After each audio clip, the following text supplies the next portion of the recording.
Manish and this video is going to be all about कि जो market में trend analysis होती है किस तरह की होती हैं। इससे पहले की जो जो भी वीडियोस थी आपने देखा होगा टाइप्स ऑफ चार्ट और टेक्निकल एनालिसिस वगैरह के बारे में मैंने थोड़ा सा डीप डाइव बताया था। लेकिन और भी ज़्यादा डीप डाइव इन्फॉर्मेशन के लिए हम और भी अच्छे से इसे डिकोड करेंगे। तो ट्रेंड एनालिसिस के बारे में समझते हैं। और ट्रेंड एनालिसिस या चार्ट पे जो भी काम करता है उसे चार्टिस्ट बोला जाता है। जो चार्टिस्ट जो है ना बिलीव्स करते हैं ट्रेंड में एग्जिट्स डिस्पाइट मार्केट नॉइस। अब मार्केट में क्या चल रहा है क्या नहीं चल रहा है उससे ज़्यादा मतलब होता नहीं है। अब जैसे मान लीजिए कि अभी गोल्ड के अंदर क्या था कि मार्केट कंटिन्यूसली ऊपर जा रही है, कंटिन्यूसली ऊपर जा रही है, ऊपर जा रही है। अब मैं आपको बताना चाहूंगा कि कंटिन्यूसली ऊपर जाने के बाद एक रेजिस्टेंस पॉइंट पे आ चुके हैं चार्ट। अब यहाँ से चार्ट इस समय कभी भी बायर नहीं बनेगा। और मार्केट में जो लोग थे वो सिर्फ बाय कर रहे हैं। और जैसे ही ये इन्फॉर्मेशन मार्केट में जाती है ना कि गोल्ड और सिल्वर एकदम से ऊपर जा रहे हैं, सारे के सारे मार्केट में पहुंच गए होंगे, इन्वेस्टमेंट कर रहे हैं सबने। और काफी ज्यादा लॉस हुआ है। अब हुआ क्या, सबको ट्रैप करके मार्केट ने एकदम से शार्प फॉल दिखाया और 380 पिप्स, मतलब आप कह सकते हैं 3800 पिप्स की जो मूवमेंट है वो हमें देखने को मिली डाउन साइड में। तो कितने काफी लोगों का नुकसान हुआ होगा। और आप समझिए कि इसी तरीके की मार्केट में ट्रैपिंग होती है। सो चार्ट में जब भी काम करेंगे ना तो हमें चार्ट पे ज्यादा बिलीव करना है कि चार्ट क्या दिखा रहा है। अब मान लीजिए मार्केट में पॉजिटिव न्यूज है लेकिन चार्ट आपका क्या कहते हैं रेजिस्टेंस पे है। लेट्स सपोज कि मार्केट में आप यहाँ पे हैं, ठीक है। लेकिन चार्ट में क्या है, पॉजिटिव न्यूज आ रखी है, मतलब मार्केट में पॉजिटिव न्यूज आ रखी है उस इंस्ट्रूमेंट को लेके, कंपनी को लेके, या किसी भी तरीके से। लेकिन आपको पता है कि एज अ ट्रेडर और एज अ चार्टिस्ट की इस पर्टिकुलर पॉइंट से यार मार्केट ऊपर नहीं जाती। तो इस पर्टिकुलर पॉइंट पे क्या है, सबको ट्रैप करी जाएगा और ट्रैप करने के बाद क्या एग्रेसिव मूव होगा। तो ये जो जोन होता है ना, ये बीच का, जिसको कहते हैं हम मिडिल बैंड। क्या कहते हैं, मिडिल बैंड। मैं यहाँ पे लिख देता हूँ। ये जो तीन जोन होंगे, इन तीन जोन्स को हम कहते क्या है, आप ये समझिएगा। तो पहला जो जोन होगा उसे कहेंगे हम हायर बैंड। मैं यहाँ पे लिख देता हूँ। इसको कहेंगे हम हायर बैंड। इसी को कॉपी कर लेते हैं और यहाँ पे लिखते हैं क्या,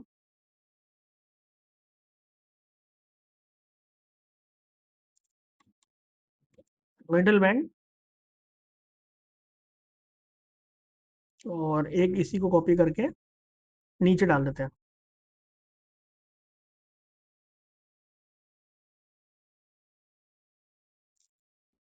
लोअर बैंड।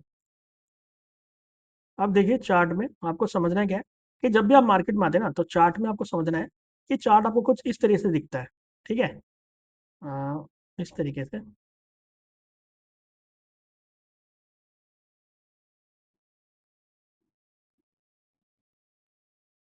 इस तरीके से दिखेगा। ठीक है। आप जैसे इसको देखेंगे, यहाँ से लेके यहाँ तक, यहाँ पे प्राइस बैंड होता है, यहाँ पे टाइम बैंड होता है, यहाँ पे आपका कैंडल स्टिक या लाइन चार्ट को सिलेक्ट करने के लिए टूल्स होते हैं, इंडिकेटर्स होते हैं, इनमें हम बाद में बात करेंगे। ये आपका होता है date band, date year band. और यहाँ पे टूल्स होते हैं जो आपको यूज़ करने हैं, उनमें से हमने कुछ टूल्स यहाँ पे निकाल लिए हैं। आप ये देख सकते हैं, मैं इस पे मार्क कर यहाँ पे क्या कहते हैं स्टार मार्क है। तो आप देख लीजिए, वीडियो के थ्रू आप इन सभी को मार्क कर लीजिएगा। मैं एक एक करके ओपन करता हूँ और बाद में आपको समझने में आसानी रहेगी। तो इनमें हमने कोई भी यूज़ नहीं कर रखा, ठीक है। इस वाले में हमने यूज़ कर रखा है, देखिए, लॉन्ग शॉर्ट और फिक्स रेंज वॉल्यूम प्रोफाइल। और उसके बाद टेक्स्ट में इसमें कोई यूज़ नहीं कर रखा। मार्क कर लीजिएगा, ये ऐसे ऐड होते रहेंगे। आप इसको सिलेक्ट करके कहीं भी रख सकते हैं। अब हम चलते हैं चार्ट में, हमें समझना क्या है। अब देखिए कि चार्ट है ना तीन तरह से दिखता है। एक होता है higher band, middle band, lower band. अब मैं इसको यहाँ सेट करता हूँ, ठीक है। इसको मैं यहाँ सेट करता हूँ और इसको सेट करता हूँ यहाँ पर, लोअर बैंड। तो आपको हमेशा समझनी है, अब जो हम काम करेंगे इस मार्केट के अंदर वो काम होगा क्या, प्रोबेबिलिटी का। प्रोबेबिलिटी का काम होगा। जैसे पहले मैं इसे डिलीट कर देता हूँ ताकि हम सबको आसानी रहे समझने में ना।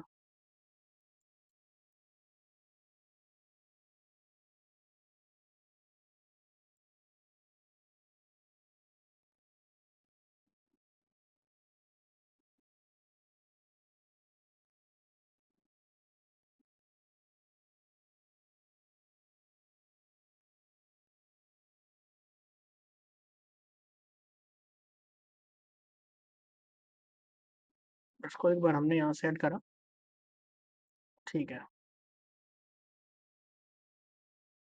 शायद वो हट गया, मैं यहाँ पे दोबारा लिख देता हूँ। Higher band,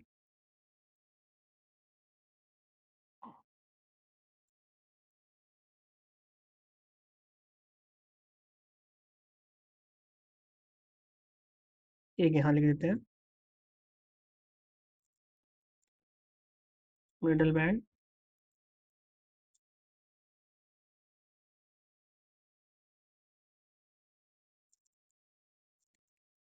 lower band. अब यहाँ पे समझने वाली चीज़ क्या है ना, मैं थोड़ा सा टाइम फ्रेम छोटा कर देता हूँ और बड़ा कर देता हूँ। 45 मिनट का चार्ट को मैंने एडजस्ट करा। ये देखिए, ये हायर बैंड है, ये मिडिल बैंड है, ठीक है, और लोअर बैंड है।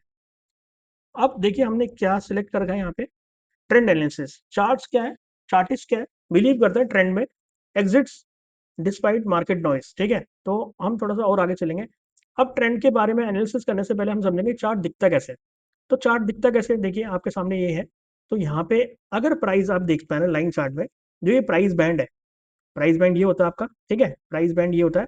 और ये जो है आपका प्राइस बैंड का एक थ्रेड है, ठीक है, जो प्राइस आपका कवर करने की कोशिश करता है। तो अगर आपको दिखता है मार्केट में कभी भी कि जो थ्रेड है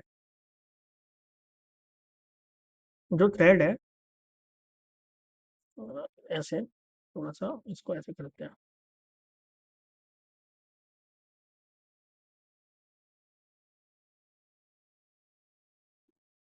कि चार्ट अगर आप ध्यान से देखें, चार्ट अगर यहाँ से आपको दिख रहा है ऊपर की तरफ है, प्राइस ऊपर की तरफ जा रहा है, ठीक है, वेल एंड गुड, क्योंकि पिछला ट्रेंड ऊपर की तरफ था। और चार्ट में जो स्पेस है ये एम्प्टी है। तो चार्ट देखिए, अगर आप देखिए ये पूरा प्राइस गया भी है तो कहाँ से गया है, लोअर बैंड से गया है। कहाँ से गया है, लोअर बैंड से गया है, इस पर्टिकुलर पॉइंट से लोअर बैंड से गया है।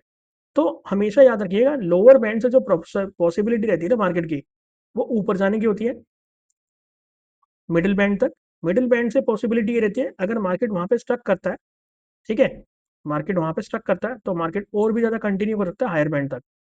अब हायर बैंड पे जाके क्या होता है, यहाँ पे देखिए, अब हायर बैंड पे जाके क्या होगा कि मार्केट ऊपर तो चली गई, ठीक है, इसको मैं थोड़ा ऊपर कर देता हूँ, इसको मिडिल बैंड यहाँ ले आते हैं और लोअर बैंड यहाँ पे ले आते हैं। अब मार्केट क्या करेगी, मार्केट ऊपर चली गई, ठीक है, वेल एंड गुड है, लेकिन ऊपर से आप कभी बाइंग नहीं करेंगे। तो आपको देखना है कि मार्केट एक स्विंग के बाद मार्केट क्या करेगी, थोड़ा कंसोलिडेशन करेगी। और प्राइस अगर रिजेक्शन फेस करता है इस पर्टिकुलर पॉइंट पे, हायर पॉइंट पे, तो चार्ट में जहां से जो मूवमेंट आई थी ना ये वाली, इस पूरी मूवमेंट को बोलते हैं स्विंग। क्या बोलते हैं, स्विंग। कोई भी ऐसे मूवमेंट आती है स्विंग बोलते हैं, कोई भी ऐसी मूवमेंट आएगी स्विंग बोलेंगे। उसके बाद क्या है, रिट्रेसमेंट वाली पार्ट आती है, उसके बाद क्या आता है, रिट्रेसमेंट वाला पार्ट आता है। तो आपको समझना है कि अगर मार्केट ऊपर चली गई है तो ऊपर से क्या होगा, अब यहाँ पे प्रोबेबिलिटी होगी नीचे आने की। तो मार्केट क्या करेगी, मार्केट प्राइस नीचे कवर करने की कोशिश करेगी, देन यहाँ पे थोड़े टाइम स्पेंड करेगी, देन उसके बाद पूरा लोअर बैंड तक जाने की कोशिश करेगी। अब यहाँ पे साइकोलॉजी क्या है, साइकोलॉजी सिंपल सी है, आपको ये समझना है क्या,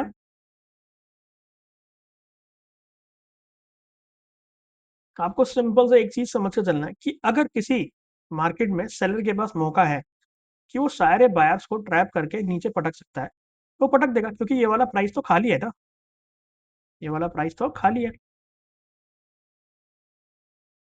ठीक है।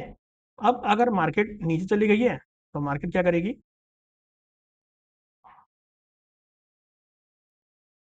अगर मार्केट मान लीजिए नीचे चली गई है तो मार्केट लोअर बैंड पे जाके मार्केट ऊपर जाने की कोशिश करेगी। तो इसी को बोलते हैं possibility of probability of price movement.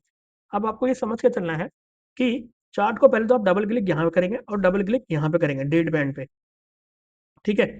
Chart आप देखिए ध्यान से, आप समझने की कोशिश करिएगा, चार्ट जैसे नीचे था तो नीचे आने के बाद क्या, मार्केट लोअर बैंड पे था, लोअर बैंड से मार्केट में एक्यूमुलेट हुए लोग, एक्यूमुलेट होने के बाद मार्केट ऊपर गई, मिडिल बैंड तक गई, ठीक है।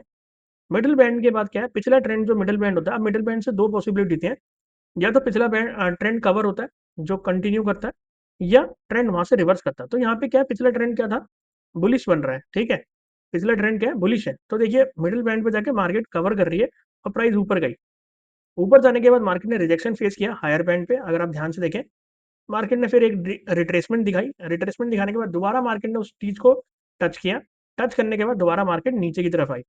तो इसमें क्या है, ये प्राइस मिडिल बैंड तक आया, लेकिन अभी भी ना प्राइस आपका ये वाला पॉइंट नहीं टूटा है, ठीक है।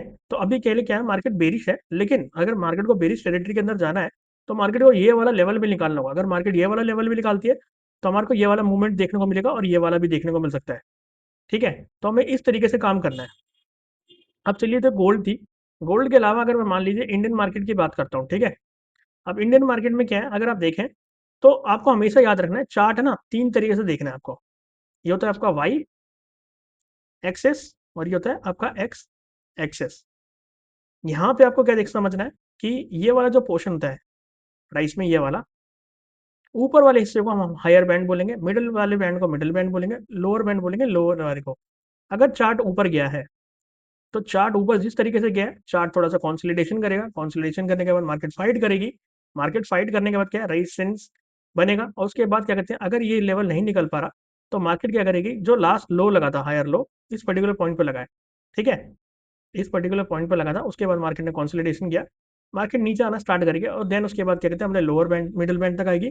अब मिडिल बैंड तक आ चुकी है तो साइकोलॉजी ये रहती है कि नीचे से लोअर बैंड तक जाए, क्योंकि यहाँ पे जितने भी बायर्स होंगे वो सारे ट्रैप हो चुके हैं, अब वो फंस गए यहाँ तक, ठीक है।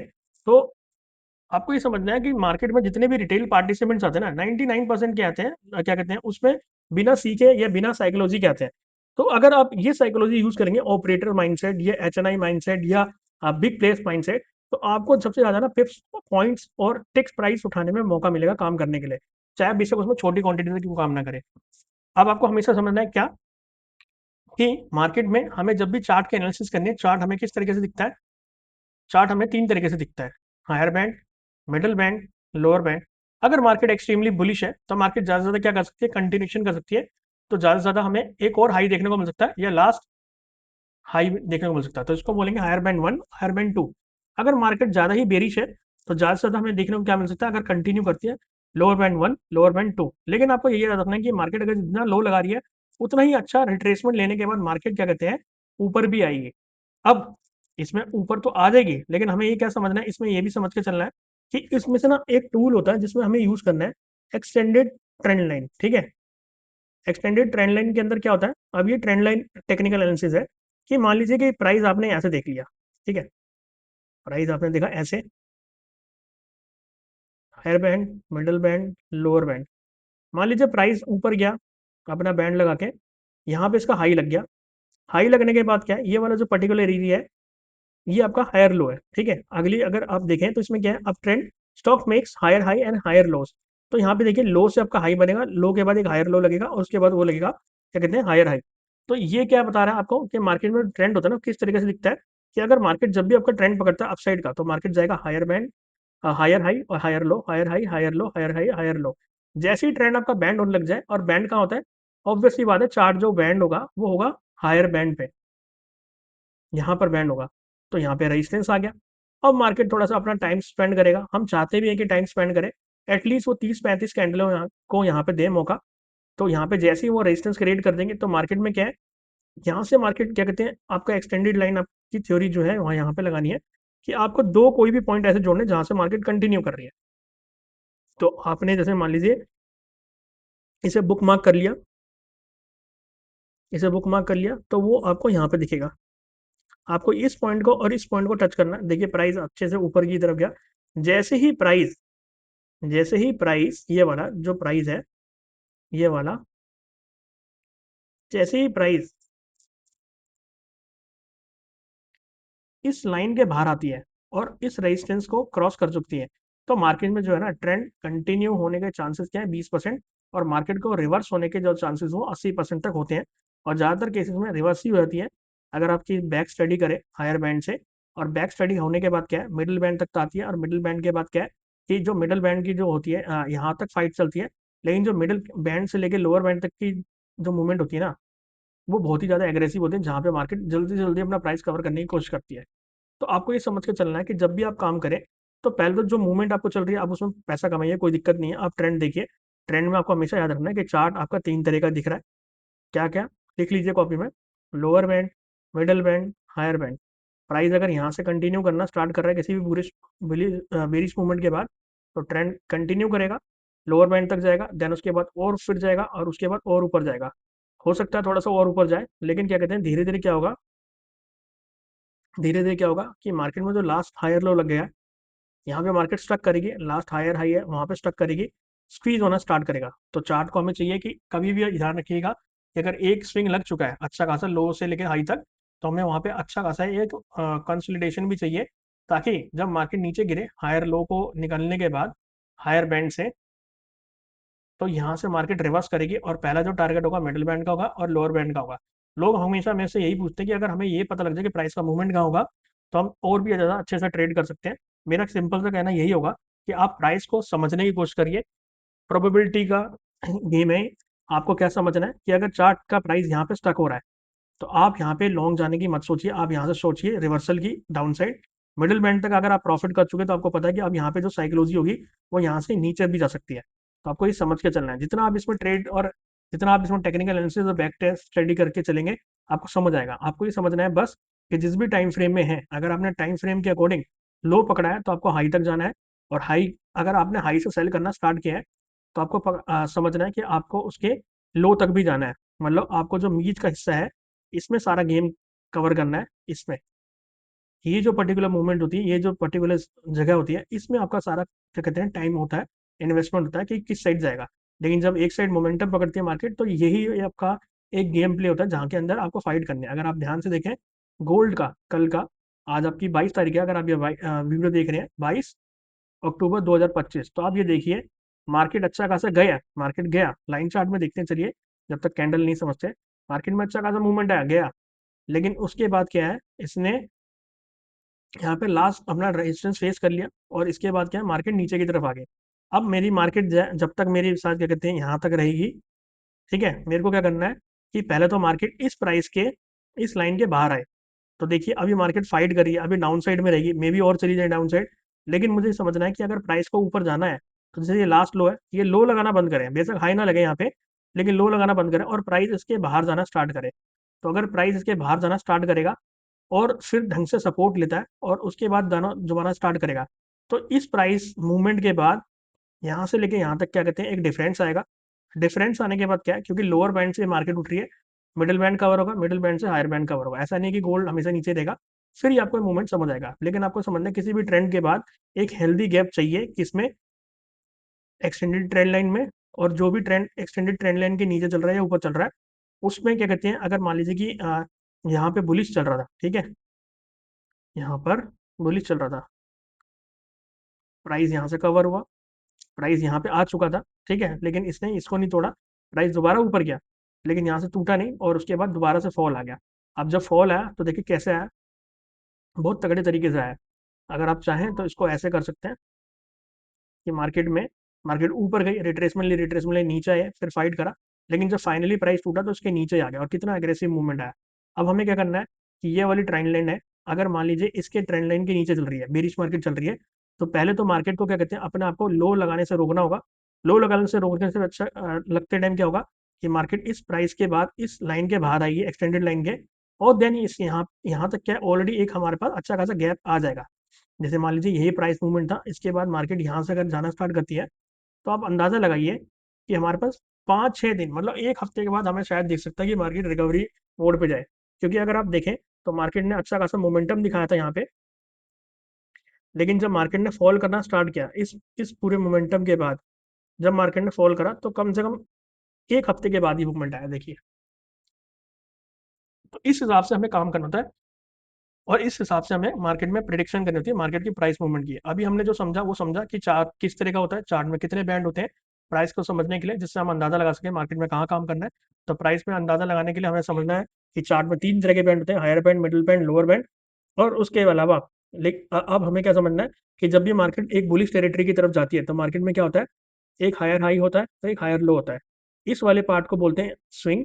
यहाँ से जहाँ से वो पूरी एक मोमेंटम खींचती है, मोमेंटम खींचने के बाद आपको हमेशा याद रखना है कि अगर कोई वन साइडेड मोमेंटम गया इम्पल्सिव, तो इम्पल्सिव रिट्रेसमेंट भी आती है, चाहे वो अ, अब रिट्रेसमेंट के ऊपर भी बात करेंगे नेक्स्ट वीडियो में कि कितनी तरह की रिट्रेसमेंट होती है।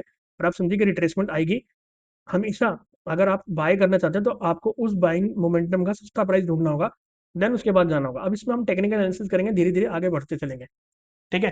तो अभी आपको समझना है क्या है कि एक मोमेंटम ए स्विंग हो गया, इसका रिट्रेसमेंट आएगा, रिट्रेसमेंट कितनी बड़ी भी हो सकती है, और उसके बाद क्या कहते हैं मार्केट दोबारा हाई लगाएगा, फिर दोबारा हाई लगाएगा, फिर दोबारा हाई लगाएगा। तो इस तरीके से मार्केट क्या कहते हैं कंटिन्यू करती है। So this is all about trend analysis. तो अभी अकेले हमने जो एनालिसिस करा था किस चीज़ के बारे में समझा है, अब ट्रेंड के बारे में, जिसमें स्टॉक या कोई भी इंडेक्स या कोई भी इंस्ट्रूमेंट अपना हायर हाई लगाती है और हायर लो लगाती है। अब बात करेंगे हम किसके बारे में, डाउन ट्रेंड के बारे में नेक्स्ट वीडियो में। थैंक्स।